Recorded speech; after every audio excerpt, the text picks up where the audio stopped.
ملګري د سترګو پټېدو باره کې خبره کړې او ماسک اچول. شونډه باندې دانه ده، خلکو نه شرمېږي، درد هم نه ورته کوي او په مانځه کې یې خوله پټه کړي ماسک یې اچولی وي.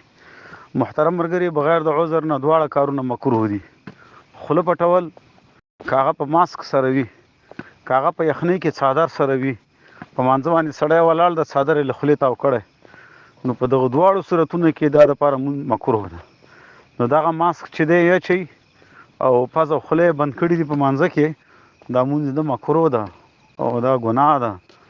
او سترګې پټېدل بغیر د عذر نه، که عذر یې دا و چې توجه یې نه برابرېږي، خیالات ډېر زیات راځي او چې سترګې پټې کړي بیا توجه برابره وي، نو بیا په دې صورت کې سترګې پټېدل دا جایز دي او مکروه نه دي.